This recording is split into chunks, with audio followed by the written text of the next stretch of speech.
Ya, partimos entonces con la clase del día de hoy.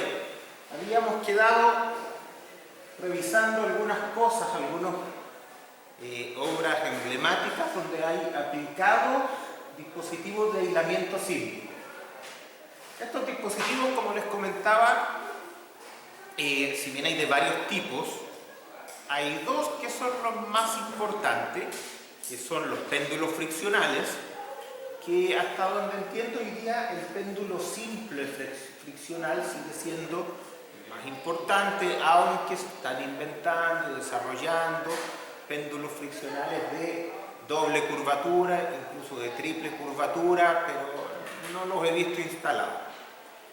Y los otros son la gama de los aisladores elastoméricos, que hay de tres tipos, principalmente sin corazón de plomo, que tienen goma de alto amortiguamiento y bajo amortiguamiento, y después están los que tienen corazón de plomo, ¿ya? Que ahí en general se puede ocupar la goma de bajo amortiguamiento, porque en realidad el amortiguamiento viene del corazón de plomo. Estos dispositivos en general pueden usarse combinados, no los péndulos friccionales. Los péndulos friccionales en general son todos igualitos porque se llaman péndulo friccional, porque su periodo linealizado depende del radio de curvatura del péndulo, del radio de curvatura de la superficie de deslizamiento, ¿ya? Por lo tanto, para que el periodo sea el mismo en todos los apoyos, porque si no el edificio no funciona, ¿cierto? Todos tienen que tener el mismo radio. Entonces esos son más o menos iguales, pero en el caso de los elastoméricos se pueden combinar sin ningún problema, de distintos diámetros, de distintas rigideces, uno con corazón de plomo, otro sin corazón de plomo. En general, ¿cierto? Uno diría, mira, el óptimo va a ser que todos los aisladores sean diferentes. Claro, pero eso es el óptimo desde el punto de vista de la minimización quizás del consumo de goma natural, que es lo más caro. Normalmente lo que uno busca es llegar a algún punto intermedio en que los aisladores en realidad no sean todos diferentes, para tener alguna estandarización que permita que la construcción sea muy práctica, y eso se puede lograr. En realidad eso es una elección. Típicamente uno utiliza unas variedades que justifiquen, ¿cierto? Que los aisladores no sean tan diferentes. Pero bueno, esos ya son detalles del diseño y siempre una elección. También siempre se puede hacer que todos los aisladores sean exactamente iguales. Personalmente en obras industriales, portuarias, yo lo he hecho así. O sea, el valor que puede tener que sean todos iguales puede ser en la práctica y para el proyecto mucho más grande que el potencial ahorro de goma que uno pueda tener en algunos aisladores. Ahora, eso en estructuras habitacionales, no, ahí el precio del costo directo de la obra es lo más grande. Entonces ahí uno tiene que estar bastante ajustado a los costos. En estructuras industriales los objetivos son un poco distintos. Entonces no se puede dar el lujo a veces de gastar un poquitito más en el costo directo de material, pero que eso beneficie otros tipos de faenas, por ejemplo el montaje rápido. En minería, sobre todo acá en Chile, se cuentan las pérdidas en millones de dólares por hora. Por lo tanto, si yo me voy a demorar 2 días más en montar los aisladores porque se me ocurrió hacerlo todo diferente, no se paga, no tiene mucho sentido. Bien, aquí hay más bonitos, ¿cierto? Que yo sacaba, ahí está este edificio en particular, el City Hall de San Francisco, que está sobre aisladores, pero evidentemente le pusieron los aisladores cuando esta cuestión estaba construida ya. Ahora, ¿esto es bueno o es malo? Como lo decía en la clase pasada, como estamos empalmando un poco, esta es una excelente forma de proteger edificios patrimoniales, ¿ya? Porque reforzar una cosa como esta, la verdad es que hay que echarlo a perder y dejarlo bien feo. Ahora, el costo que puede tener esto, claro, eso ya es otra cosa. Eso es como para que lo hagan los ricos. Nosotros acá levantar un edificio y ponerle aisladores para cuidarlo porque tiene valor patrimonial, como que no lo hacemos, ¿ya? Se podría, pero eso es caro, ¿ya? Así que es algo que hay estas cosas aquí que en lo técnico no tienen ningún problema, en lo práctico ahí la cosa ya no es tan fácil, ya no es tan simple. Bueno, el puente me lo voy a saltar. Este es el video con que terminamos la clase pasada, ¿cierto? Que es muy intuitivo, ¿cierto? En la maquetita que sale típicamente en los videos de YouTube, que ahí me lo robé. Entonces, en realidad, como que no merece explicación esto. Está clarito, clarito lo que pasa. Y eso es lo que pasa. Así de simple, básicamente es como tener el edificio en patines. No tiene mucha más ciencia. Ahora, claro, la ecuación y todas esas cosas son bien complicadas, la teoría de esto es súper complicado, pero la práctica y la aplicación no es tan complicada. No es tan complicada. Después que uno pasa por todos esos cursos raros donde le enseñan puras cosas que no sirven y llega a la práctica y trata de ponerlos, la verdad es que la primera vez es súper complicado, pero la segunda uno se da cuenta que es igual que la primera y ya hizo todo. Aprendió todo. Y la tercera ya los pone así, diciendo, mira, yo quiero uno más o menos así, los pongo y sigo para adelante. Y sé que van a funcionar y al final los reviso. Entonces, es algo que sí tiene harta importancia, sí tiene un desarrollo técnico muy complejo, pero tiene una aplicación que quiero dejar bien claro que no es difícil, no es compleja. Hay que estudiar harto la primera vez, o las primeras veces. Pero después de eso, la verdad es que cuando uno conoce los dispositivos, no debería tenerles mucho susto. Sobre todo que, como cualquier cosa en ingeniería, uno se preocupa de aprender el uso del dispositivo. ¿Ya? Entonces, claro, lo que uno aprende aquí no es aislamiento sísmico en general. Uno aprende a usar el aislador elastográfico. Yo sé usar aisladores elastográficos. Aisladores de péndulo friccional no instalados. Sé usarlos, lo he estudiado, pero los proyectos siempre han terminado incorporando aisladores elastoméricos. Por lo tanto, uno va desarrollando cierta sensibilidad al dispositivo que ocupa. ¿Ya? Así que, ojo con eso también, no es que uno tenga que aprender de todo, tiene que aprender aquello que necesita. Edificios ya no industriales o no tan industriales como los que acabamos de ver. Por ejemplo, aquí tenemos el edificio de la Ingeniería Estructural de la Católica, ¿cierto? Ahí en San Joaquín. Fíjense dónde están los aisladores. Los aisladores no están en el primer piso, los aisladores están acá abajo. Está todo el edificio flotando, incluso los subterráneos, sobre el sistema de aislamiento. Entonces, ese es un edificio, bueno, a esta altura el edificio ya no es nuevo. Pero estas diapositivas las tengo hace 10 años y no he cambiado ni una. Entonces, ya no es nuevo, pero sigue siendo de los edificios emblemáticos. Yo pensé que a esta altura ya vamos a tener 1000 edificios y son como lo mismo. Tampoco es que tengamos tanto. Campus clínicos San Carlos de Apoquindo, ¿cierto? Esta parte es bien interesante, ¿cierto? Porque hay una etapa que es aislada, ¿cierto? Y una etapa que no estaba aislada para el terremoto del 2010, el 27F. Yo siempre me refiero a ese terremoto porque fue el que nos permitió hacer cambios. El del 85 fue importante, pero no tiene tantas mediciones. El del 2010 nos pilló más preparados en lo que tiene que ver con las mediciones. Entonces tenemos muchos datos del terremoto de 2010. Por eso se dice que cambió la ingeniería acá en Chile. ¿Eso con que en ese edificio hay una parte aislada y no es la parte inferior y la parte superior? No, en planta. En planta. Hay una etapa, ¿cierto?, que de este campo clínico que no tiene aislamiento sísmico y otra que sí.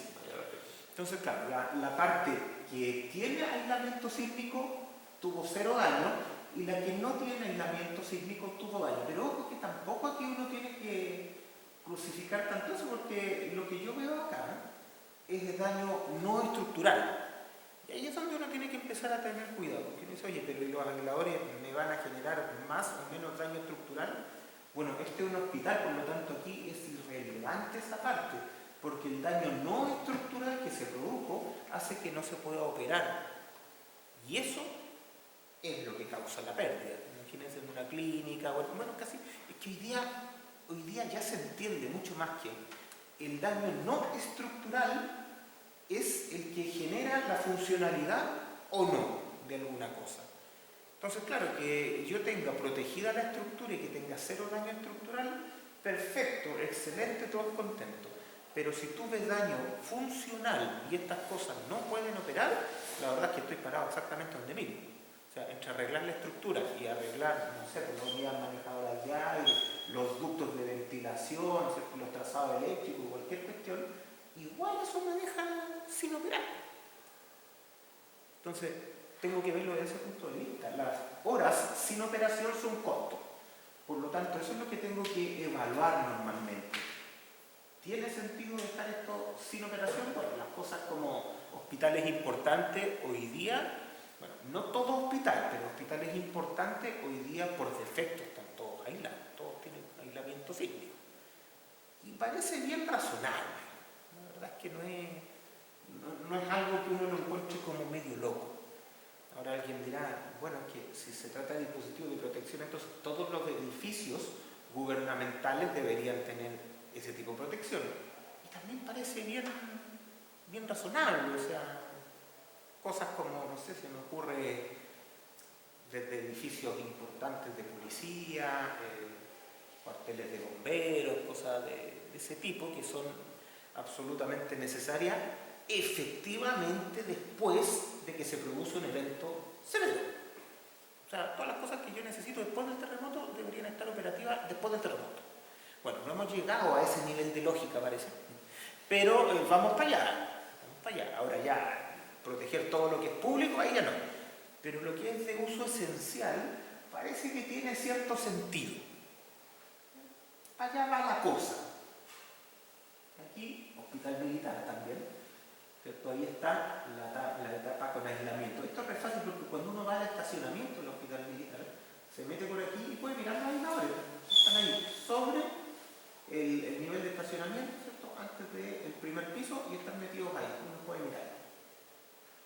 También tenía una etapa no aislada. Y alguien dirá, uy, se dañaron las columnas. La verdad es que para mí esto no es algo que pueda considerar daño, esto es una pérdida incipiente de un recubrimiento, lo que para mí es un trabajo estructural quizás de formaciones bastante pequeñas, no es mucho. O sea, aquí con suerte uno lo estuca un poquito y lo pinta de nuevo y se acaba el problema. No hay un problema estructural real. Pero sí, nuevamente se repite el tema del daño no estructural. Y es el daño no estructural el que limita la operación de estas cosas. Yo creo que ahí es donde hemos avanzado, nos hemos dado cuenta que el daño no estructural en realidad es lo que nos podría limitar o no el uso de las cosas. Un edificio importante. Este es un edificio de bulco, ¿cierto? Cuando tomé estas fotos, el edificio estaba recién inaugurado y eso fue hace más de 10 años. Y claro, ¿cuál es la gracia que tiene esto? Alguien dirá que no tiene ninguna gracia esta cuestión, además es feo, cuadrado. Claro, lo que tiene es que es un edificio prefabricado. Toda la gente dice, oye, no, los prefabricados son re malos con el terremoto, se rompen, se caen, se muere la gente.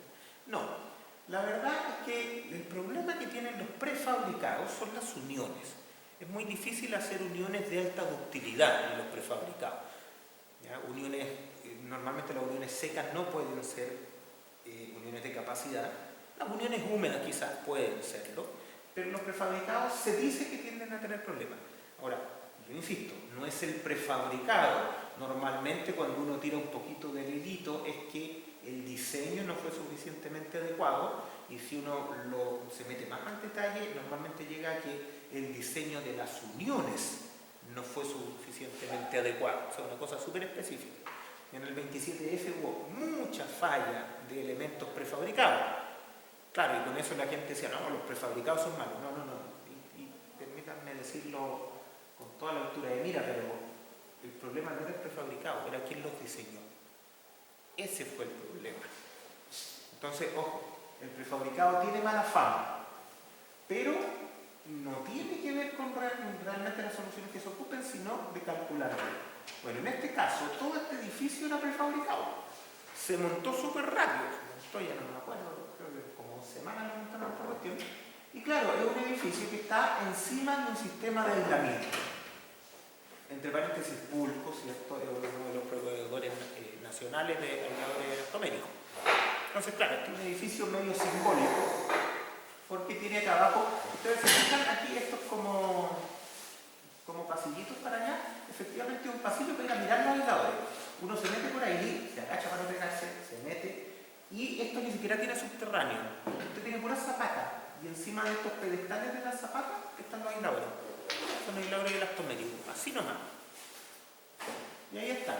¿Se fijan? Si uno se mete debajo del edificio y toma fotos, tengo harta, ¿no? Ahí están los pedestales, ahí está el aislador, ¿se fijan? Tienen todos esos aisladores, y de ahí para arriba el edificio es prefabricado. ¿Se fijan? Entonces, esta cuestión tiene como lo mejor de los mundos. La gracia del prefabricado es que es como el acero. Básicamente se hacen las piezas en taller y se llegan a montar a terreno y se montan de una manera súper rápida. Esa es la gracia del acero y del prefabricado. Entonces, aquí se puede hacer esto.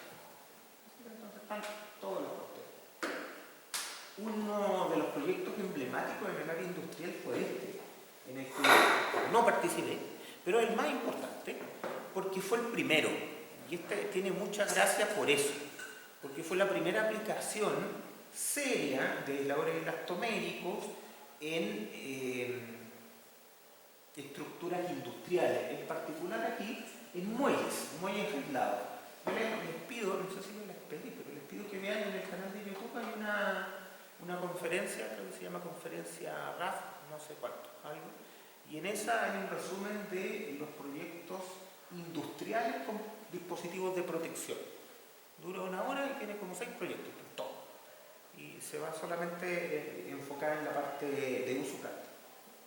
Bueno, ¿de qué se trata? Aquí tenemos un muelle, ¿cierto? Un muelle portacontenedores, un muelle Coronel, ¿cierto? Que inicialmente tenía efectivamente la solución tradicional, que es con cuplas de pilotes, que son pilotes de invertida, digamos. Y durante el proyecto se evaluó la posibilidad de usar aislamiento elastomérico, cosa que en ese tiempo no se pensaba mucho, no se tenía mucha idea de que esto se podía hacer, pero finalmente se hizo. Y la verdad es que esto es una de las aplicaciones más importantes que tiene el aislamiento elastomérico. A mí me ha tocado revisar varios muelles de pilotes de esto y en ingeniería básica hacer el cambio a muelles aislados, porque evidentemente esto hay que verlo proyecto a proyecto, pero es que me ha tocado ver incluso la solución aislada ha resultado más barata, cosa que es muy rara. Pero la razón de eso es que estos pilotes, ¿cierto? Ustedes ven los pilotes aquí cortitos fuera del agua, sí, pero los pilotes tienen que llegar hasta el fondo marino. Los pilotes normalmente tienen fuera del fondo marino, ¿cierto? Hasta llegar debajo del muelle, deben tener fácil 25 o 30 metros. Ya, pero la ficha del pilote, que es lo que está hincado en el fondo marino, también tiene como 30 metros. Es una cuestión bastante fuerte. Entonces, ¿qué pasa? Que con el aislamiento sísmico hay dos cosas. Primero, tienden a bajar un poco las cargas de diseño y eso genera que se puedan ahorrar un poco en fundaciones. En este caso el pilote, claro, fuera del fondo marino en columna, bajo el fondo marino en fundación profunda, pero el mismo elemento. Entonces se genera un ahorro en las fichas, se pueden hacer fichas más cortas. Ahora, si usted le saca 10 metros a 300 pilotes, esa cuestión es una millonada de plata. Solo en pilote. Pero hay una segunda faena que es más incidente porque es más cara. Y es el clavar los pilotes ahí, porque estas cuestiones hay que clavarlas. Hay que llevar una plataforma marina y hay que empezar a clavar esos pilotes contra el fondo marino. Y esa faena es súper cara. Entonces, cuando yo reduzco la ficha, reduzco 2 veces. Reduzco la faena de hincado y reduzco la cubicación de acero. Si yo sumo esas dos cosas, el aislamiento sísmico sale ganando, pero por mucho. Y todas las ventajas que yo le he contado de desempeño vienen gratis. Entre paréntesis, a nadie le interesa, lo que interesa es que sea más barato. Entonces, es una aplicación muy extraña, ¿ya? Ahora, ustedes no lo saben, pero uno de los problemas más grandes que se tiene es equilibrar esta grúa arriba del muelle. Es un problema grande. Para soluciones tradicionales es bien difícil, a veces casi imposible, y uno tiene que asumir que por lo menos se van a descarrilar. Si tiene mala suerte se le van a caer al agua, pero por lo menos no se descarrilan. Ahora, cuando uno tiene muelles aislados, la estabilidad de la grúa está absolutamente garantizada. Entonces es una externalidad positiva que es tremendamente grande. Bueno, en el caso de este muelle en particular, ¿cierto? Como muelle convencional, este se estaba diseñando con un 20% de corte pero con un R3. Cuando se pasó a la solución de muelle aislado, ¿cierto? El corte basal llegó a un 11%, pero con un R de 1. Y esto hace una tremenda diferencia en niveles de desempeño. Claro, alguien dirá, oye, pero aquí no bajó 10 veces, bajó a la mitad nomás. Claro, aquí la comparación un poco más correcta que lo podría decir, es decir, a ver, ¿cuánto es 0,2 por 3? Son 0,6. Ya, entonces compararíamos un 0,6 con un 0,1, como que bajó 6 veces más o menos. Ya, esa sería una comparación un poco más razonable. ¿Ya? ¿Cómo cambió esta cosa? Fácil. Se cambiaron las cuplas, que eran lo que daba la rigidez en las dos direcciones principales, por mesas de aisladores, ¿cierto? Estas son una solución típica que se ocupa en los muelles de pilote, la mesa de aisladores, que es una mesa con 4 patas y con 4 aisladores. ¿Qué es lo que hacemos? Ver dónde ponemos las mesas y qué aisladores le ponemos, pero la solución siempre es la misma, es más o menos estándar, por lo menos todos los muelles que yo he hecho siempre son mesas con 4 aisladores cada uno. No tiene mucho más, no tiene mucho más ciencia. Profesor, igual que en pilotos que no están aislados, ¿sí? Sí, buena la pregunta. Los pilotes que se ven ahí, los puntitos, son pilotes verticales. Los pilotes verticales, ¿cierto? Se ha dado esa discusión de, oye, pero ¿cómo es que esos pilotes sí transmiten corte? Como acabo de decir, los pilotes tienen como 25 o 30 metros sobre el fondo marino. Entonces, la verdad que un pilote vertical de 30 metros ofrece arriba una rigidez lateral que es muy, muy baja, casi nula. Por lo tanto, sigue dependiendo de las mesas, la rigidez lateral, ¿cierto? Porque las mesas son las que tienen los pilotes inclinados. Ahora, las mesas tienen los aisladores. Y sí, el aislador termina siendo, en estas configuraciones, termina siendo el elemento que entrega la rigidez lateral de todo el conjunto. ¿Ya? O sea, el pilote vertical sí, efectivamente entrega una rigidez lateral al sistema, pero esa rigidez tiende a ser comparativamente muy baja.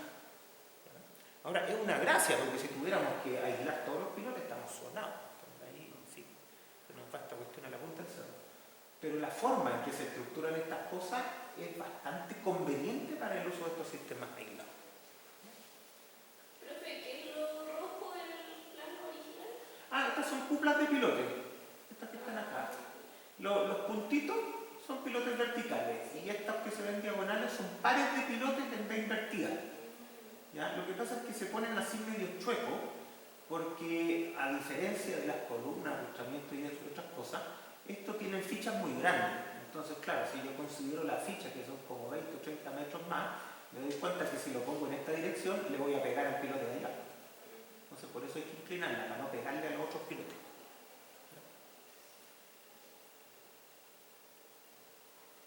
Beneficios. Bueno, ya discutimos que los beneficios, sí que no sé si vale la pena decir algo más. De los costos comparativos solamente voy a repetir un poco la idea. El objetivo de estos dispositivos de protección, y en general esto, ahí hablo de los disipadores de energía y de los aisladores sísmicos, no es en principio hacer más barato el costo directo. ¿Ya? El caso del muelle, que es el que les mostré recién, es un caso anecdótico. No se espera, ¿ya? O sea, en general, cuando uno hace la evaluación de qué me sale más barato, ponerle aisladores o no ponerle aisladores, el costo directo de la construcción, materiales y esas cosas debería ser mayor en el caso de incorporar dispositivos. ¿Ya? Pero ojo, ese costo yo lo tengo que comparar con qué es lo que espero como beneficio de largo plazo de este sistema.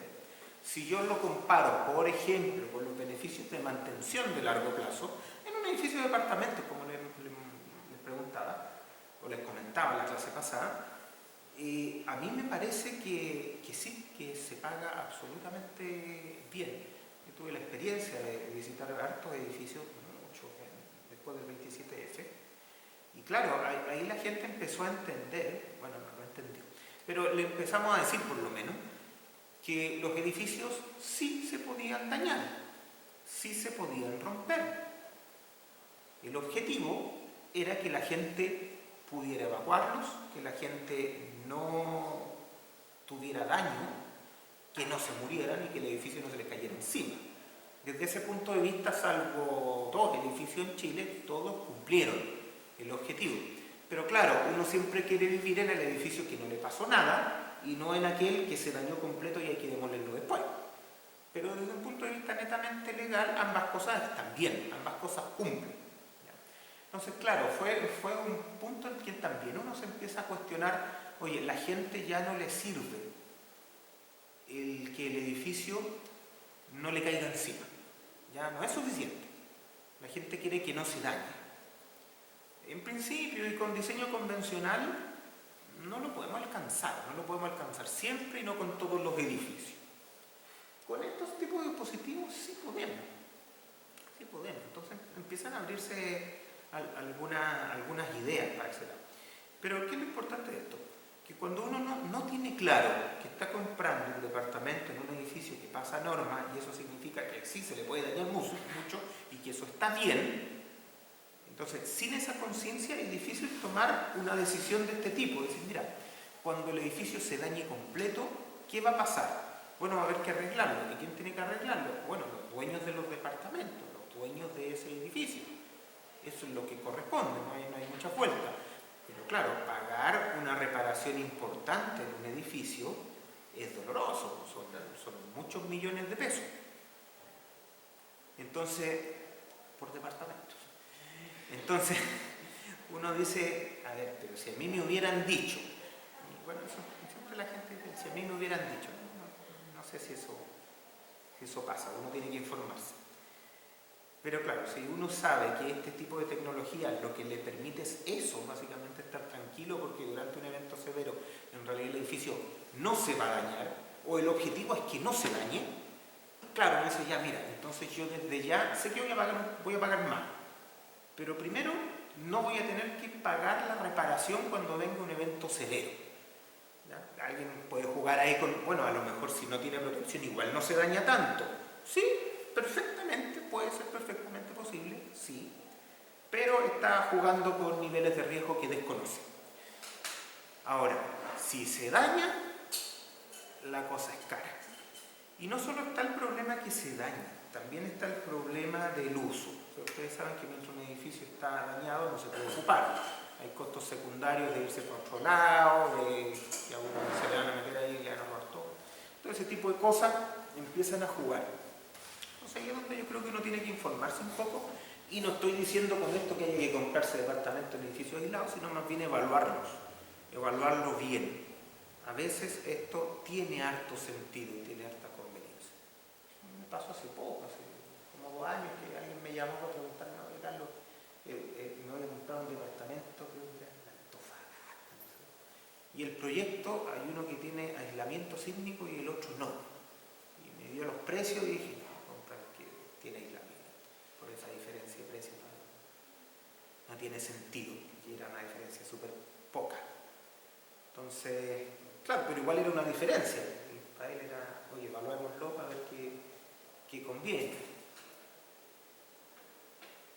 Ahora, este asunto de reparar los edificios también se da bastante. ¿Quién tiene la culpa? Ustedes, me imagino que todos vieron lo que pasó con los socavones, ¿cierto? No sé si ustedes saben, pero yo tengo algunos videos de entrevistando gente en el canal. Hay uno de Ramón Verdugo, que es uno de los mecánicos de suelo más importantes, si no el más importante que tenemos acá en Chile. Como dicen, el grupo del sombrero más grande.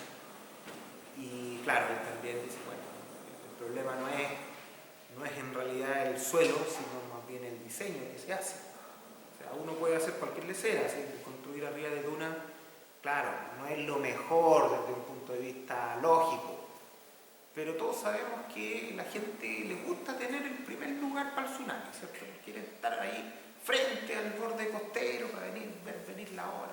Entonces, ya, eso no lo vamos a evitar, pero sí se pueden hacer proyectos que sean suficientemente buenos desde el punto de vista técnico y claro, posteriormente mantenerlo en esa dirección. Aquí parece que se coincide mucho en que el problema del socavón tiene una influencia casi total del tema del colector de agua que tenía ahí. Entonces, claro, uno dice, mira, no hay diseño que aguante cuando la gente hace lecera. Entonces, claro, si tuviéramos mayor coordinación, a lo mejor eso no hubiera pasado.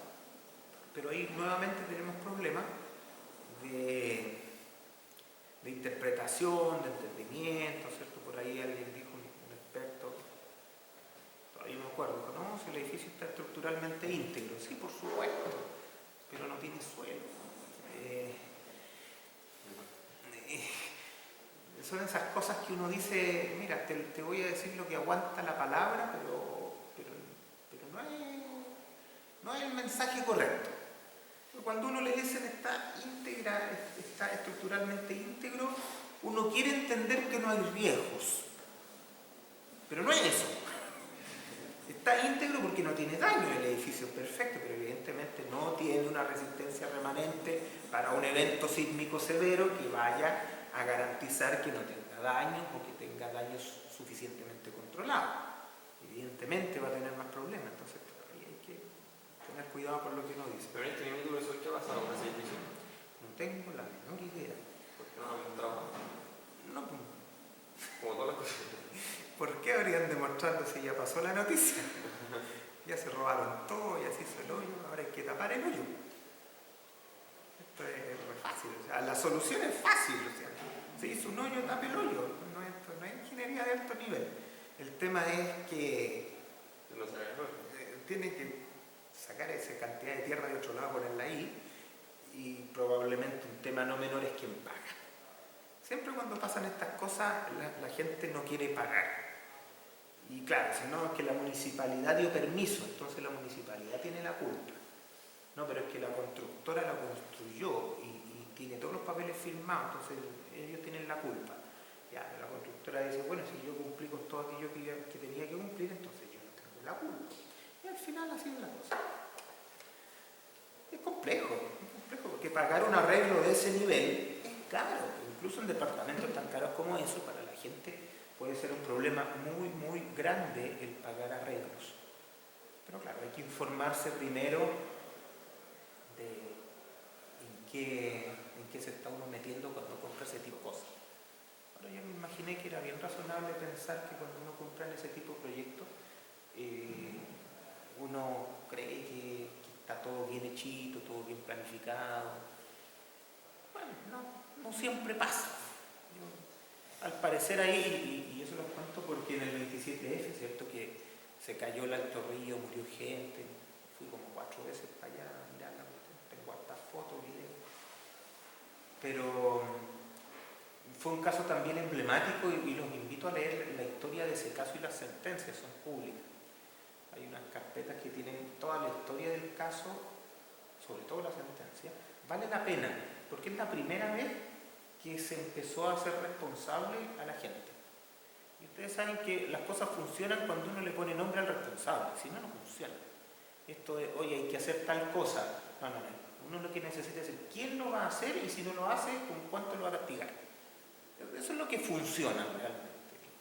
No es que esté de acuerdo con eso, pero esa es la realidad. Y en ese caso se condenó incluso a los dueños de la inmobiliaria. Y eso fue nuevo.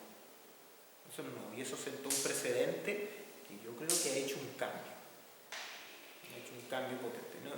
A grandes rasgos, no sé si ustedes conocen el caso del Alto Río. ¿No fue el suelo el que falló?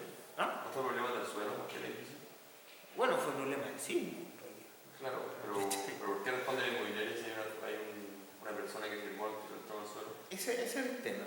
Bueno, la historia es compleja, tiene sus temores, ¿cierto? Al final Pettinelli quedó absolutamente condenado, todo eso. Yo como ingeniero y colega tengo mis dudas de acuerdo al dolo. O sea, realmente a la culpa por hacer algo malo. Eso es dudoso. O sea, aquí se hicieron cosas malas, está claro, pero culpas siempre es dudoso. Aquí lo que se logró vislumbrar, y esto ojalá y corríjanme, ¿cierto? Siempre parece ahí el tío que uno lo invita a la fiesta de Navidad a comentar en internet, no fue así, fue de otra forma. Ya, no importa, corríjanme. Pero el asunto fue que ya el edificio, que dicen las malas lenguas, que colapsó rápidamente durante el evento. O sea, gracias a Dios lo votó el 27F, pero se especulaba que lo podría haber votado en un sismo notablemente más pequeño. Eso era un problema. Al inspeccionar, digamos, desde el punto de vista técnico, Claro, yo no se lo quise mostrar acá, pero las fotos muestran que sí, los muros no tenían ni un futuro. Las fallas de flexo-compresión, no había nada que hacer. Evidentemente el diseño era insuficiente, pero era insuficiente desde el punto de vista de lo que pasó. El tema es, ¿era insuficiente de acuerdo a lo que se le pedía en el diseño normativo que él debía cumplir? O sea, a mí me ha tocado hacer peritaje, de hecho ahora estoy en un peritaje bien importante, y claro, uno se hace ese tipo de preguntas. Aquí el tema es, ¿él cumplió con todo lo que tenía que cumplir a pesar de que esto haya fallado? Porque claro, si él cumplió con todo lo que tenía que cumplir, por lo menos uno puede mostrar o llegar a la conclusión de que no hay una culpa. Que contra la naturaleza la verdad es que uno no puede hacer demasiado. Pero esas son las preguntas que salen. O sea, ¿usted en el diseño cumplió con todo lo que había que cumplir? Claro, alguien dirá, pero eso lo revisó un revisor de primera categoría del mismo inscrito con todos sus papeles al día, sus pergaminos, sus estrellitas. Sí, el revisor salió libre de polvo y paja muy rápidamente, debido a que, y esto pasa siempre, claro, se argumentó de que el edificio, después de haber pasado la revisión, hizo algunos cambios y esos cambios no fueron visados por el revisor. Por lo tanto, está fuera de todo. Listo. Ahora, quedará la pregunta después de uno decir, oye, pero esos cambios ¿eran relevantes para el comportamiento final del edificio? Pero no que la firma se haga en conjunto. Sí, por supuesto.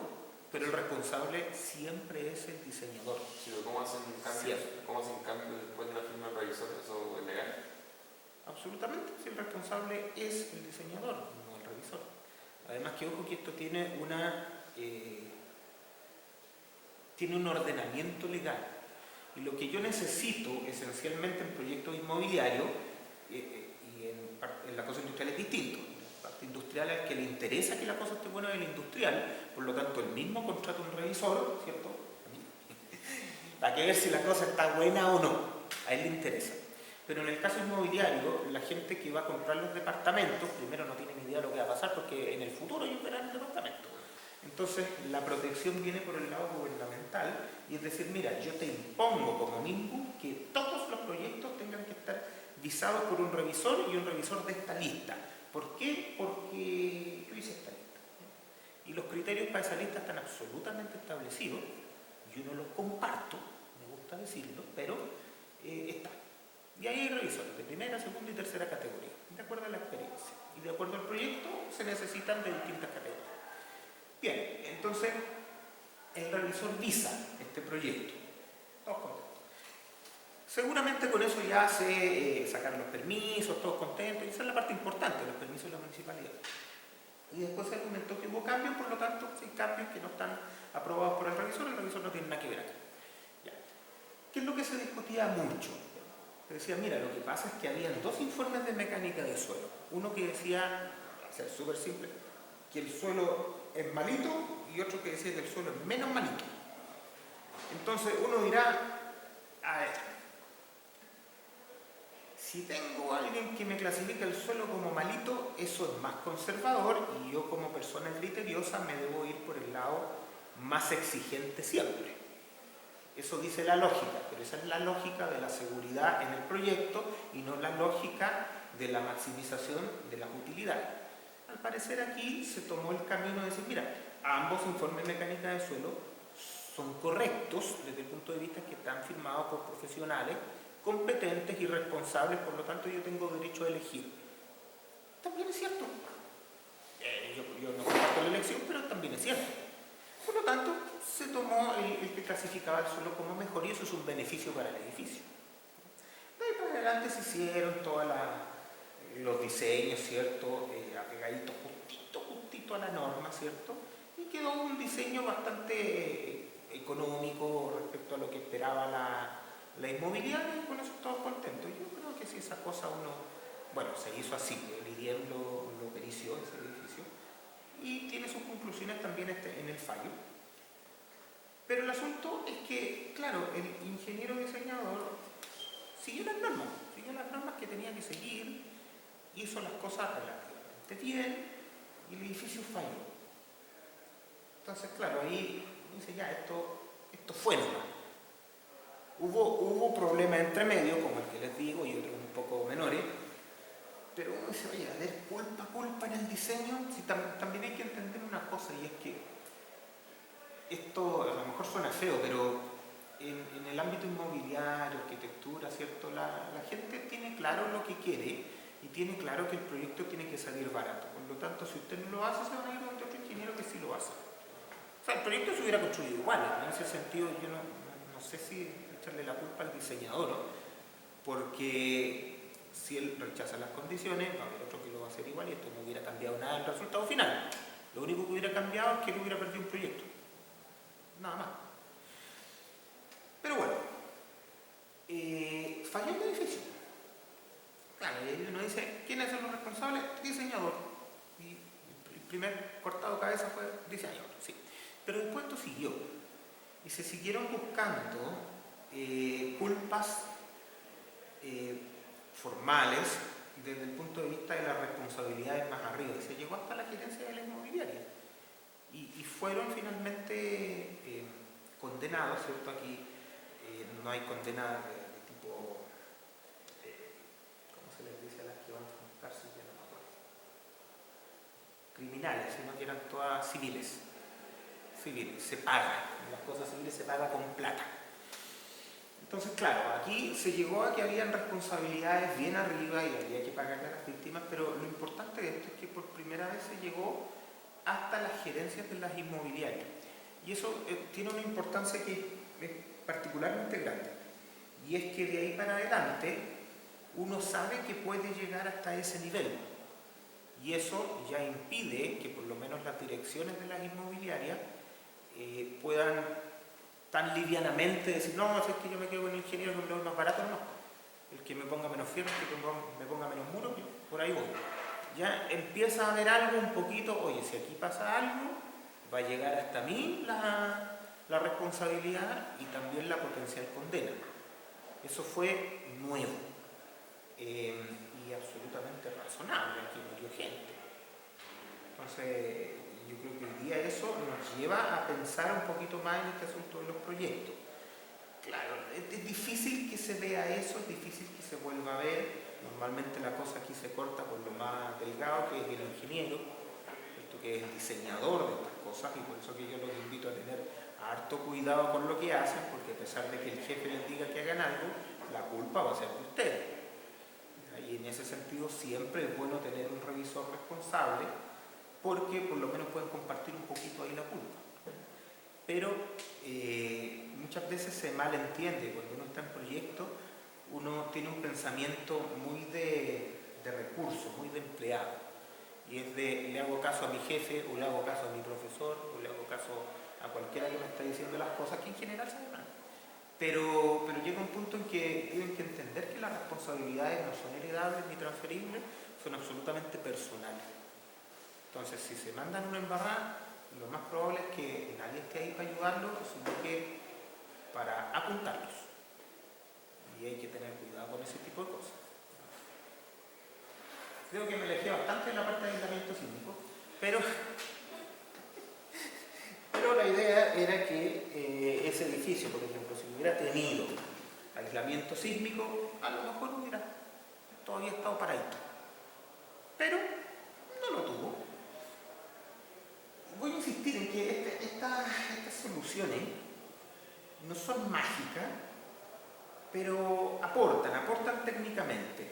Es bueno saber cuándo le aportan harto, cuándo le aportan poco. En edificios, ¿cierto? Edificios relativamente rígidos, ¿cierto? Pueden ser un muy buen aporte, ¿ya? Porque lo llevan a la zona de periodo bajo, a la zona de periodo alto, con lo que baja, ¿cierto?, la demanda de fuerzas laterales, pero con el amortiguamiento que se impone, también bajan los desplazamientos laterales. Por lo tanto, tenemos una buena idea. Ahora, si un edificio tiene 3 segundos de periodo, ¿valdrá la pena aislarlo? En principio uno diría, no, una tontera porque lo voy a dejar donde mismo. No sé, a lo mejor hay que estudiarlo, porque primero va a cambiar la forma de vibrar. Ya no va a tener un primer modo en que aumentan las aceleraciones en altura, sino que podría tener un primer modo donde las aceleraciones en altura se mantienen más o menos estables, que es la gracia del aislamiento sísmico, pero además le estoy subiendo el amortiguamiento, aunque no le cambie el periodo, le voy a subir el amortiguamiento. Y eso a lo mejor también me puede ayudar. Entonces, ¿será bueno? En principio no es el objetivo, pero a lo mejor aporta. Pero eso lo voy a saber haciendo por lo menos una ingeniería básica. ¿Ya? Necesito tener algo que me diga que esas cosas funcionan o cuánto me aporta. ¿Ya? Eso es lo importante. Yo les voy a insistir y les voy a seguir insistiendo con los disipadores de energía después en que estas cosas siempre aportan. La decisión que hay que tomar es si en mi proyecto vale la pena pagarlos o no. ¿Ya? Esa es la cuestión. Porque esta técnica no es ampliamente utilizada en Chile. La diapositiva tiene más de 10 años. Ya. Todavía pienso lo mismo y aquí seguramente me van a funar, pero ya estoy acostumbrado. Hay un tema, y es que esto partió, y hay que decirlo con todas sus letras, yo sé que suena feo, pero partió como una cosa súper especial, así como para gente súper dotada nomás, y gente que había estudiado en inglés y que solo ellos podían hacerlo. Y la verdad es que el conocimiento sí venía de allá, venía de Estados Unidos, Japón, todo eso. Pero ya no. Y como les decía hace un rato, esto tiene que ser una herramienta más entre todas las que dominan la gente que hace diseño sismorresistente. Yo no digo que ustedes lleguen a su oficina y se pongan a aislar cuestiones, no es eso, pero sí saber que existe esto y que a lo mejor hay que evaluarlo en algunos casos. Y para eso, para evaluarlo de manera simplificada, tenemos herramientas como la linealización equivalente, que es re fácil, ¿cierto? Pero todavía hay un tema con esto de quién lo hace, quién sabe de esto. Y es poco. Esto no se enseña en general en las universidades. Por ejemplo, aquí no se enseña porque tendría que serlo yo y no lo voy a hacer. Entonces no se enseña. Entonces, claro, la gente dice, no, voy a tener que tomar un magíster, un diplomado, un doctorado. No, tampoco le van a enseñar esta cuestión. No. Esta cuestión se va a aprender en cursos especializados para esto y esencialmente con su propio estudio. La gente se tiene que quemar las pestañas para poder aprender estas cosas y trabajar con otras personas que sepan utilizarlo. Aquí también, como todo lo que nosotros hacemos, hay harto de experiencia. Entonces, claro, hay un tema, y es que si hoy día no tenemos cursos de diseño de sistemas aislados con disipación de energía en las universidades, el día de hoy, pero los vamos a usar en la práctica, o sea, no funciona. Y tenemos problemas secundarios, si alguien lo aprende en la universidad, va a la práctica y los quiere usar, ¿y quién se lo va a revisar y aprobar? Tiene el segundo problema. Entonces, en realidad, tenemos un problema. Seguimos con poca gente, con pocas oficinas que se dedican a hacer este tipo de cosas.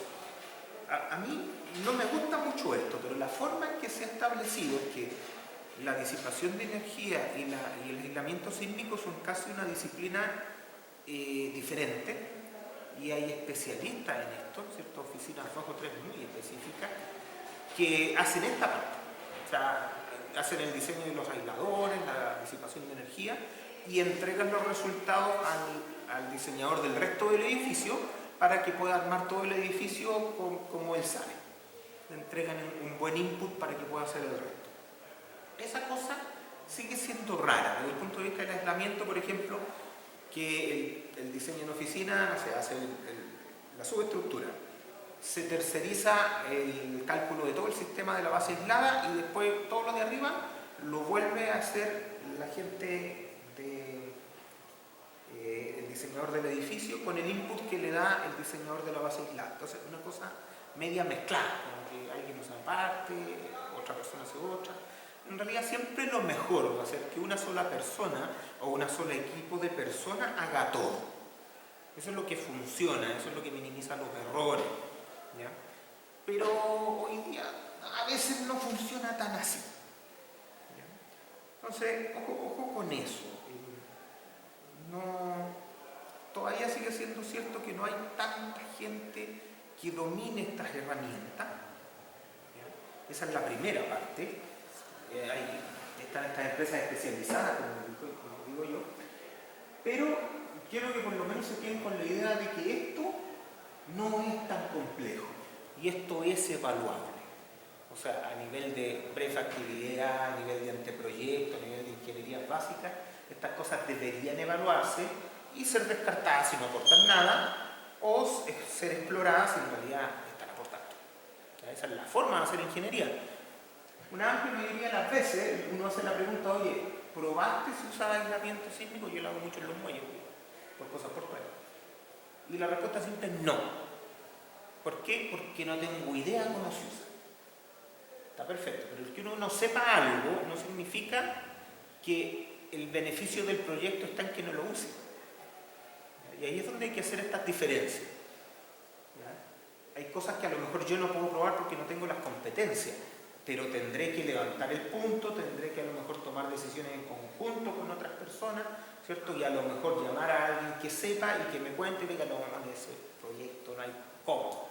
Que también uno lo hace, a veces falta con mirar los planos preliminares y uno dice, no sé, olvídate, no. Y en 10 minutos uno ya tiene la respuesta. O otras veces que tú dices ahí, déjame tirar unos numeritos para ver si tiene sentido. Y de ahí se va viendo si esta cosa funciona o no. Pero muchas veces se da el tema de que uno no domina una herramienta y por lo tanto no la ocupa en los proyectos, incluso cuando puedan ser de beneficio de los proyectos. Y también se da mucho al revés, y eso hay que decirlo. Hay veces que la gente está muy cegada, sobre todo oficinas que se dedican a este tipo de cosas, y de meterlo todo. Que tampoco está bien. Los dispositivos son un aporte, pero hay que estudiar caso a caso cuál es el aporte que me dan y si lo necesito para el proyecto y si lo puedo pagar. ¿Ya? También tengan cuidado con esa parte. ¿Sí? Cuando llaman, por un lado yo les digo, tienen que llamar al especialista para que le dé su opinión, pero también un especialista, no sé si es serio, porque después se enojan, pero que no tenga a lo mejor interés excesivo en tratar de incorporar el tipo de dispositivo en cualquier parte. ¿Ya? Por ejemplo, les puedo contar y después les voy a mostrar el proyecto. El data center de Google, que está ahí en Uchuraba, ¿cierto? A mí me tocó ver toda la parte del edificio principal que tiene disipadores de energía. Y claro, mi primer comentario fue, yo no veo dónde necesiten los disipadores de energía. Y me dijeron, quédate callado porque para eso te llaman. Ya, bueno, lo hicimos así. Pero por lo menos yo levanté el punto. Ahora, todas las etapas, que quedan como 4 etapas más, las otras ya no se pusieron los disipadores de energía porque al construir, verificar, diseñar toda la primera parte, nos dimos cuenta ya con el número en la mano que no era la mejor opción. ¿Ya? Pero la primera parte se construyó igual con disipadores de energía. Ahora, ¿aportan? Por supuesto que aportan. ¿Eran necesarios? En mi opinión, por ningún lado. Pero quedaron bonitos. Y puedo hacer presentaciones y los puse en el currículum, todas esas cosas. Pero no me parecía necesario. Ese es el asunto. Pero lo había puesto una persona que sabía aquí. Entonces, ahí uno es donde, les insisto, hay que mirar desde el punto de vista del proyecto. ¿Qué será bueno para el proyecto? ¿Qué será conveniente para el proyecto? Y ahí uno podrá llegar a tomar decisiones mejores. Pero no desde el sesgo de lo que yo conozco, no conozco, o lo que me gusta, lo que no me gusta, o lo que yo vendo o no vendo. ¿Ya? Como cuando uno se va a comprar ropa, todo lo que se prueba le queda bien. Y la vendedora dice, oh, es que le queda bien esa cuestión. ¿Cuándo les queda mal la ropa? Nunca. Entonces, tengan cuidado con ese tipo de cosas. A mí me queda bien la ropa. Bueno, la segunda parte, y esta es más triste todavía, que dice el prejuicio de asumir que estos sistemas son complicaciones de diseño y construcción.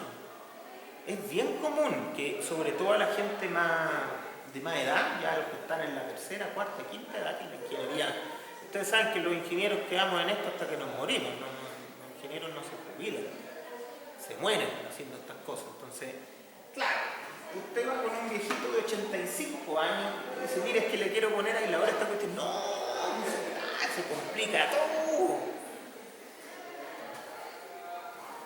No sé. La verdad es que la idea es que no. La idea es todo lo contrario. La idea es que esta cosa funcione, que esta cosa sea una aporte. mostrar aquí un video, que también es del año de la pera, de un montaje de aisladores, para que se hagan una idea de qué tan complicado es montar un aislador. Ahí están montando un aislador. Usted lo toma del camión, lo pone, lo aperna y listo.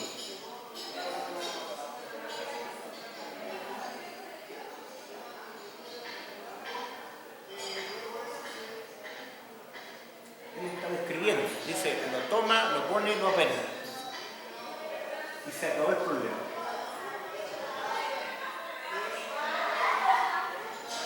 Lo más difícil es apretar las puertas. Tenemos forma de flora, tenemos forma de cartel y además tenemos los bastones que son que se insertan en todo. Ahí está la complejidad, también por el mismo proceso constructivo.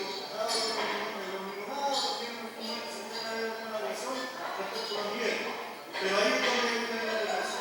Luego, si no está bien, está recibido, está en el botón, el proceso mismo del montaje del elemento es sumamente.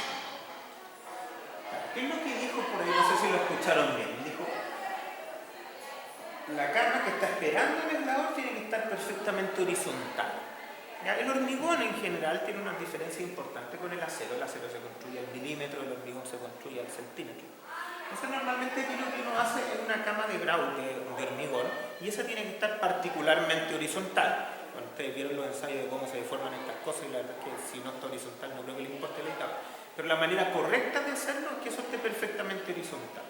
Ahora, construir una superficie perfectamente horizontal no tiene ninguna complicación hoy en día, sobre todo con los grados ultrafluidos que usamos, no es un tema. Y después poner esta cuestión, apernarlo y seguir construyendo para arriba. Constructivamente, hoy por hoy, esto no tiene ni una ciencia, nada. Sí comparto que por el lado del diseño a lo mejor todavía tenemos ese tema, como les decía, por la falta de profesionales. Pero todavía esta cuestión tiene que interpretarse como, oye, los usamos si funcionan, si no funcionan, no. Y eso inevitablemente lo vemos a nivel de diseño. Antes de llegar con los aisladores acá. Observación. Dice, toda tecnología de aislamiento, toda tecnología, como toda tecnología. El aislamiento sísmico tiene algunos puntos que deben ser rigurosamente analizados. Claro, yo le he dicho cosas bonitas ahora. Pero hay cosas que no son tan bonitas y están acá. ¿Ya? Entonces, miremoslas un poquito. ¿Qué cosas no son tan bonitas? Dice, su aplicación deja de ser eficiente en estructuras muy flexibles, por razones obvias, ¿cierto? Dice, en esa situación la solución adecuada corresponde al uso de dispositivos de disipación de energía, que los vamos a ver después. ¿Ya? Pero el aislamiento sísmico deja de ser muy eficiente cuando tenemos estructuras de periodo alto. En caso de usar aislador elastomérico, estos deben considerar protección contra fuego. Sí, protección contra fuego y protección... o sea, hoy día eso no es un problema porque se les pone una camisa a esta cuestión. Porque además del fuego se los comen los ratones. La goma natural les gusta a los ratones. No sé por qué, pero se la comen. Entonces, esos son problemas. Cuando lo usamos en estructuras portuarias, por ejemplo, pueden tener problemas con la radiación UV o con la vida marina, ¿cierto? Con todas esas cuestiones. Entonces, se envuelven en una camisa. No es un problema. Pero hay que saber que necesitan tener una protección.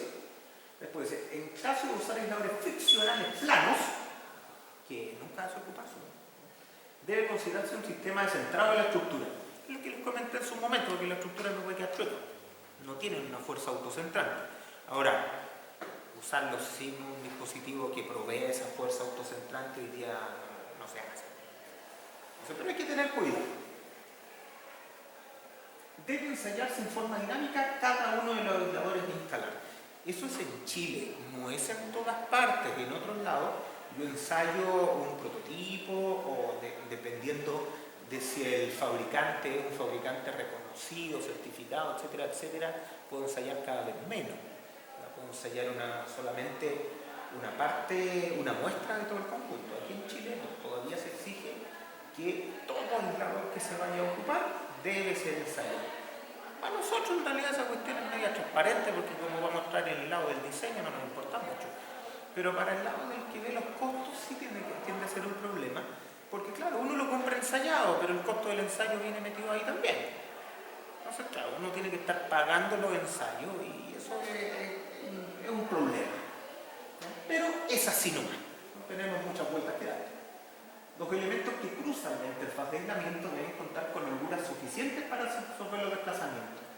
Esto es tremendamente importante. No es un problema porque hay muchas soluciones flexibles hoy día en el mercado, pero empieza a ser un problema si a mí se me olvida.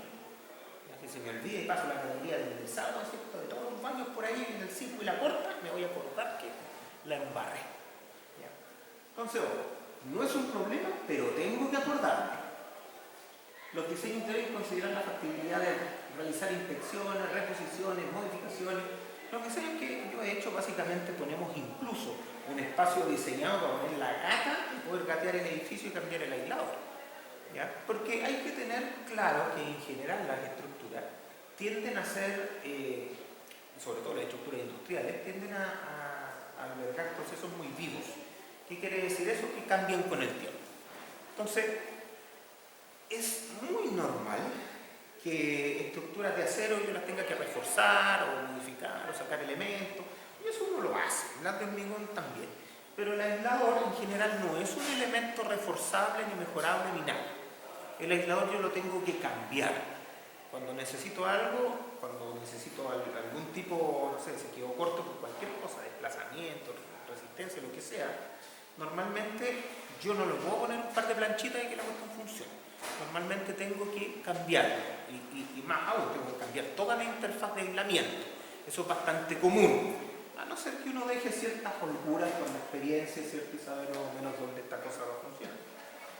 Entonces ahí, cuidado, tengo que tener la idea, tengo que tener claro que los aisladores tienen que tener formas fáciles de inspeccionarse, pero también de un potencial recambio.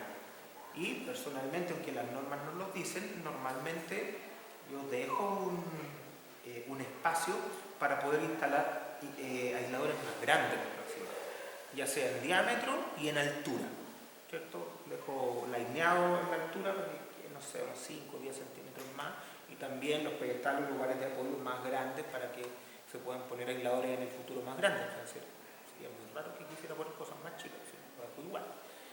Pero si quiero poner cosas más grandes, es bueno dejar esos espacios pensando en que es posible que la estructura pueda necesitar algo.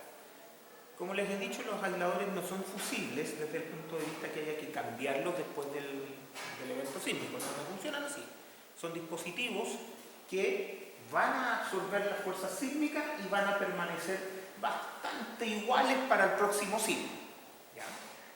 Pero eso no quita que yo podría ir inspeccionando y hacer algún tipo de reparación si lo estimo conveniente. Después debe contarse con profesionales diseñadores especialmente capacitados en este tipo de tecnología. Sí, esa parte es importante. Yo les digo que no es tan complejo, pero sí hay que tener cuidado. No hay que pasar del no es tan complejo a, mira, es primera vez que yo lo voy a ver y lo voy a diseñar con un video de YouTube. No, tampoco es tan así. Tampoco funciona así, no es tan grande el salto. A lo mejor con un video de YouTube yo puedo encontrar buenas ideas, cómo usarlos, puedo encontrar hartos detalles, pero eso no me faculta para hacer un proyecto con dispositivos de protección sin que lo revise o me ayude a diseñar un profesional especialista en estas cosas, porque a veces hay detallitos que uno no ve. Aclaraciones, ¿cierto? Aquí hay estas preguntas que a veces la gente hace y yo las puse aquí para responderlas. Dice, ¿cuáles son los requisitos de mantención de los aisladores? En general, no hay mantención. Los dispositivos quedan ahí nomás. En los disipadores de energía hay algunos que sí necesitan estar teniendo mantención cada cierto tiempo. Los aisladores típicos, que son los elastoméricos, los péndulos friccionales, no tienen realmente requisitos de mantención. Eso no quita que uno quiera mirarlos después del sismo o cada cierto tiempo, ¿cierto? Eso es bien razonable, ¿ya? Pero no tienen un requisito así como, oye, todos los días miércoles tenemos que... No funciona así. ¿Cuál es la vida útil de los dispositivos? Se habla que de 50 años. Yo no conozco ningún proyecto de 50 años como para ir a mirarlo. Ahora, está el tema de que ya Ya, ¿y esos 50 años respecto a qué? Bueno, si los dispositivos se ensayan, en realidad como que da lo mismo que tengan garantía o no, porque ya se probaron, ya conocemos las características, no hay más que hacer. ¿Qué podría esperar yo que en el largo tiempo pase? A veces, ¿cierto?, las propiedades de la goma natural pueden cambiar con el tiempo, con las temperaturas, con el ciclaje, ¿cierto? Ahí podrían haber algún tipo de cosas, pero normalmente dentro del diseño uno considera la variación de los parámetros más importantes. Y en este caso, el parámetro más importante es la rigidez del aislador, por lo tanto uno diseña para una banda de rigideces, no para una rigidez en particular. ¿Ya? Por lo tanto tiene un diseño que es bastante robusto. Entonces en realidad esto de la vida útil es algo que está como por ahí nomás, pero no le daría mucha bola a esta cosa. No sé si significa algo esa información. Después, ¿dónde se pueden colocar los aisladores sísmicos dentro de una estructura? La verdad es que, como les dije, se pueden poner en cualquier parte. Los podría poner en la mitad del edificio, los podría poner en la base contra el suelo. El edificio que les mostré de la Católica está contra el suelo, está debajo de los subterráneos. Ahora, ¿dónde se usan en la práctica? La mayoría de las veces se utilizan en el primer nivel, o sea, en el primer piso. Los subterráneos tienden a no estar aislados y la superestructura tiende a estar aislada. Entonces se ponen en el nivel superior del primer subterráneo. Eso es lo típico y es para aprovechar el beneficio del aislamiento. ¿Ya? No es que tenga que ser ese lugar, pero es uno de los lugares como que parece más natural. ¿Ya? ¿Se requiere algún tipo de inspección especializada durante el proceso constructivo? Ahí dice sí, pero es parecida a la convencional. Se necesita por el asunto del montaje que les decía, es simplemente ver que la cama donde uno va a poner el aislador sea suficientemente horizontal y cumpla con las tolerancias que las especificaciones indiquen. Pero eso es todo, no hay nada más complejo que eso. ¿Se requiere de personal o equipo especial para el montaje? No, ustedes vieron que lo sacamos del camión, lo ponemos ahí, lo apernamos con una llave nomás y se acaba el problema. No tiene ni una ciencia instalar un aislador. Un disipador de energía tampoco. ¿Cuáles son los plazos típicos requeridos para fabricación y ensayo? Esta cosa es importante. Aquí yo le puse entre 2 y 6 meses. Está una tremenda banda. Pero claro, si yo los compro en bulk va a estar en 2 meses, si yo los compro a lo mejor en Bridgestone va a estar en 6 meses, no sé. Pero ahí cada especialista tiene su proveedor regalón también. Y está bien. Podrá hacer eso. Yo en particular, cuando he usado aislamiento sísmico, que entre paréntesis son cosas que no se usan todos los días, yo prefiero evaluar con proveedores nacionales y hacer el diseño con aisladores, no voy a decir de mala calidad, pero de calidad nacional, ¿sí? Para tener una buena protección. O sea, no es porque el día de mañana cuando alguien diga, oye, mira, ¿sabes que no compramos los Bridgestone? Compramos compramos unos marcachanchos, va a haber problemas y después que el proyecto está listo uno no puede decir que sí, pues. Uno ahí tira números y dice, no, está dentro de la banda que yo me di para que comprarais más las cosas, como siempre la hay. Pero claro, o sea, hoy día ensayando todos los dispositivos, la verdad es que yo no veo mucho sentido en no usar proveedores nacionales. Uno con el diseño puede manejar mucho la variabilidad de propiedades de rigidez o de desplazamiento de estas cosas. O sea, no tiene mucho sentido complicarse. A lo mejor en proyectos más grandes, a lo mejor los proyectos que yo he participado son muy chicos, pero un proyecto muy grande, quizá un hospital emblemático, a lo mejor ya uno tiene que ir a proveedores extranjeros nomás y no darse muchas vueltas. Pero esto es un tema, se los hago notar. Porque, claro, uno dice, pero si la construcción de un edificio dura mucho más que 6 meses. Sí, pero la gente tiende a comprar las cosas a destiempo. Entonces puede ser que él necesite los aisladores en un mes más y recién los vaya a comprar. Entonces, ahí es donde hay que tener harto cuidado. Hay que decir, esta cosa a mí me ha pasado, no con los aisladores, sino con los disipadores de energía, porque con los disipadores de energía no hay proveedor nacional. Entonces tiene que comprarla afuera, y tienen que meterla al barco, el barco tiene que llegar, una cosa bien larga. para poder ocuparlo en Chile hay que como normalizarlos a la norma chilena o vienen de afuera establecidos para la norma. No, el diseño lo hace usted, No, el diseñador en sí. es que usted compra el que necesita. Usted dice cuál es el que necesita con todos los detalles. Lo vamos a ver más adelante, pero los disipadores tampoco son estándar. Uno los define completos. Ahora, los que yo he usado, que son BRB, de clasificación de metales, hay dos proveedores muy emblemáticos que son Nippon Steel y Corbrace. Yo las dos veces que lo he usado en estructuras industriales han sido dispositivos Corbrace. Y la verdad es que primero tienen sede en México, así que volvemos a España. Y como proveedor le dan toda la información que usted necesite. O sea, de hecho, y yo les puedo decir, he tenido experiencias malas con intermediarios, con comprarlo a través de oficinas chilenas, tengo que decirlo así, donde a uno le dan un numerito porque no necesita más, o está siempre ese intermediario que molesta mucho. Y al final del último proyecto lo que hicimos fue borrar al intermediario y ir directo a Corbrace y Corbrace entrega todo. Si ellos quieren vender. Claro. Entonces yo también les recomiendo eso. Yo a lo mejor ahí estoy metiéndome, igual que siempre en problemas, pero hay muchos representantes nacionales de marcas extranjeras. A veces, y lo digo con todo el cariño del mundo, a veces no vale la pena tener al intermediario nacional, a veces vale la pena ir directo al proveedor internacional y uno puede encontrar mejor información. Y de repente ese mismo proveedor internacional, también me ha pasado, dice, mira, tengo representante en Chile, habla con él. Perfecto, ahí sí. Pero yo creo que vale la pena ir al original muchas veces, porque los intereses son distintos. La oficina de representación que tiene acá en Chile lo que quiere no es solo meter el dispositivo, sino que aprender la ingeniería. Y eso a veces llega a ser un problema cuando la ingeniería la está haciendo usted. Entonces, no para, no funciona.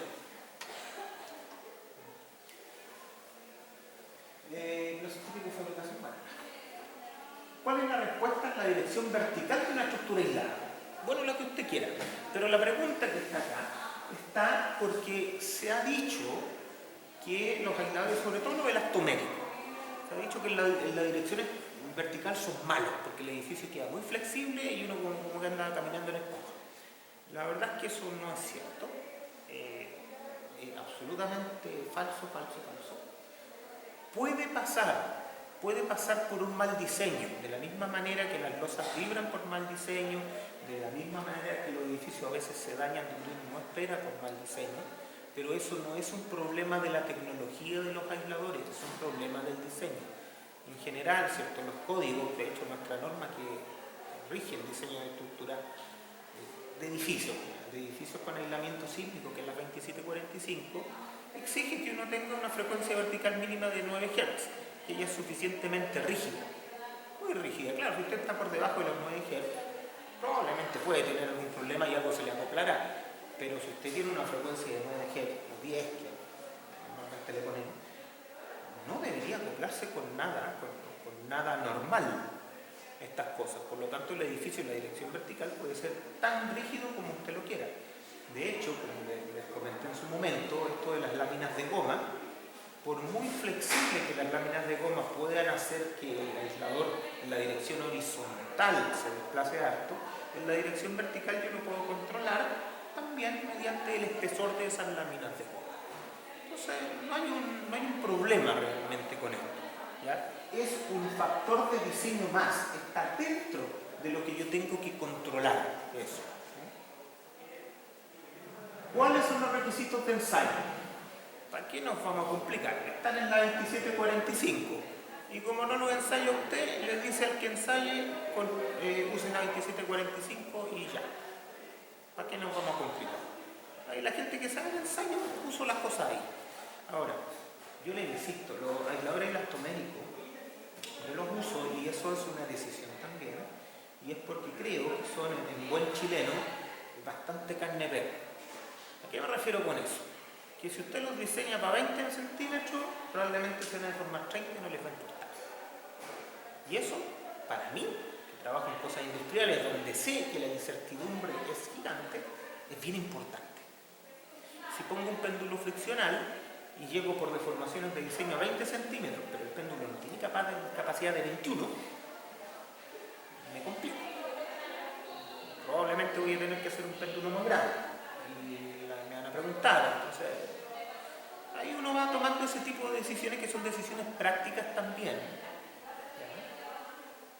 Todos estos dispositivos tienen sus ventajas, sus desventajas, unos mejores que otros en cada caso, etcétera, etcétera. Pero desde el punto de vista de ensayo, yo les diría, no se preocupen, váyanse a la 2745 y ya. Y no se compliquen más. ¿Se puede reducir el costo de la estructura? Aquí está una doble respuesta. Como les decía, no es el objetivo primordial el reducir el costo de la estructura o del proyecto. Ahora, se reduce que el proyecto aislado salga más barato, solamente me ha pasado en el caso de los muelles aislados que les mencioné hace un rato, pero es un caso anecdótico, no es típico. ¿Qué podría pensar uno? Uno dice, mira, le pongo aislamiento sísmico, por lo tanto la superestructura va a tener menos demanda. Es cierto. Como tiene menos demanda, entonces va a tener menos elementos resistentes y me va a salir más barata. También es cierto, pero eso compensa solo parcialmente los aisladores. ¿Ya? O sea, todo lo que yo puedo ahorrar en la superestructura debido a que puse aisladores sísmicos, en general, claro, contribuye al ahorro, pero no me llega a pagar el sistema de aislamiento. Eso no es lo común, no es lo que pasa. A lo mejor anecdóticamente podría pasar también, pero no es lo que se ve. ¿Ya? Típicamente sí, baja un poquito la superestructura, pero no tanto como para compensar. ¿Ya? Entonces ahí, cuidado. Esto tiene harto que ver con requisitos del país donde uno está. Por ejemplo, nuestros requisitos de la 2745 dicen, si usted está usando una estructura aislada, ocupe un RD2. Y uno dirá, un RD2, está pagado con sobreresistencia sin ningún problema, por lo tanto no necesita detallamiento sísmico esa superestructura, va a responder el área. Sí, eso usted lo sabe, pero el código dice diseñe con detallamiento correspondiente a marco intermedio. Y ese detallamiento es súper exigente en hormigón armado. Por lo tanto, en realidad, me vuelve a decir, a pesar de que usted le puso un R bajito, igual debe utilidad la superestructura, aunque no la va a usar, no la va a necesitar nada, pero désela igual. Y eso va en la dirección opuesta a ahorrar en los costos de la superestructura. Entonces, ese tipo de cosas también uno lo va viendo ahí cuando se mete en este tipo de diseño. ¿Qué tipo de garantía tienen estos dispositivos? Aquí yo le puse que se han pedido garantías de 15 años, pero la verdad que tampoco sirve para nada la garantía, porque usted le probaron el aislador, pues se lo dieron con la boleta y con el certificado que está aprobado. Entonces, ¿qué garantía el día de mañana? ¿Qué va a reclamar si usted conoce todas las propiedades?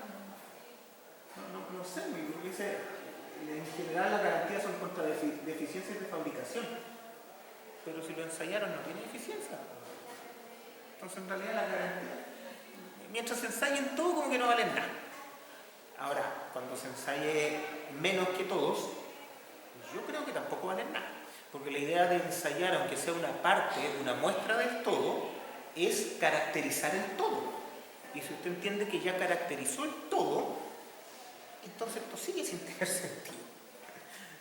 Usted sabe que es tan bueno porque por eso los puso, o confía en que es tan bueno porque por eso los puso. Entonces las garantías son como paquetes. Características de los aisladores de las tomé. Aquí me voy a meter en unos conceptos un poquito más duros, un concepto ya más de diseño, pero esto ya lo vamos a ver después del break. Esto lo vemos en un ratito, a la vuelta de comercial.